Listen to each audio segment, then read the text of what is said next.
بسم اللہ الرحمن الرحیم۔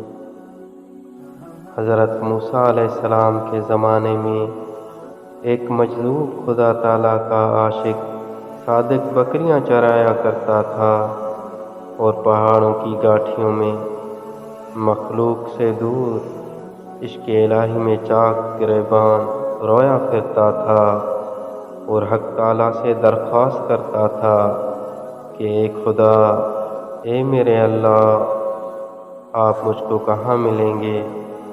اگر آپ مجھ کو مل جاتے تو میں آپ کا نوکر ہو جاتا، آپ کی گدڑی سیا کرتا، آپ کے سر میں کنگھی کیا کرتا، اور آپ کو کبھی بیماری پیش آتی تو میں آپ کی خوب غمخواری کرتا۔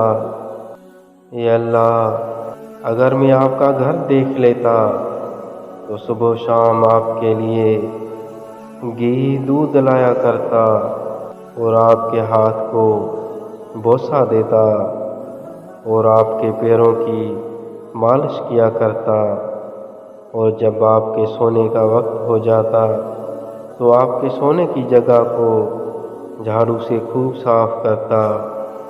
اے اللہ، آپ کے اوپر میری تمام بکریاں قربان ہوں۔ اے اللہ، بکریوں کے بہانے سے میں جو الفاظ ہائے ہائے کرتا ہوں وہ دراصل آپ کی محبت کی طرف میں کرتا ہوں۔ بکریاں تو صرف بہانہ ہیں۔ اسی طرح وہ چرواہا محبت کی باتیں اپنے رب سے کر رہا تھا کہ اچانک موسیٰ علیہ السلام کا اس طرف سے گزر ہوا۔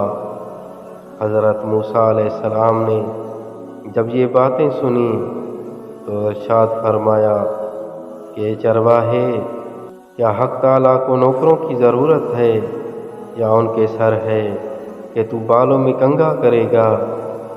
یا ان کو بھوک لگتی ہے کہ تو ان کو بکریوں کا دودھ پلائے گا؟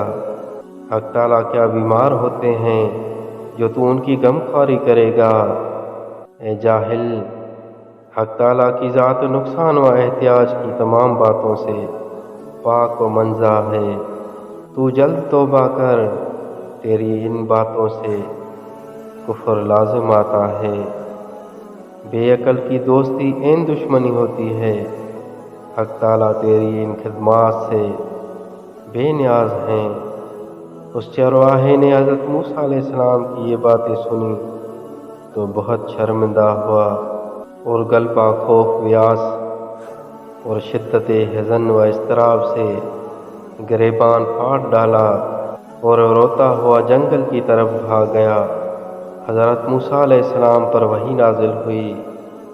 مولانا رومی رحمۃ اللہ فرماتے ہیں، تو برائے وصل کرد نامدی، تو برائے وصل کرد نامدی، نے برائے فصل کرد نامدی۔ یعنی اے موسیٰ، تم نے میرے بندے کو مجھ سے کیوں جدا کر دیا؟ تم کو میں نے بندوں کو اپنی طرف متوجہ کرنے کے لیے بھیجا ہے، نہ کہ جدا کرنے کے لیے۔ تمہارا کام وصل کا تھا، نہ کہ فصل کا۔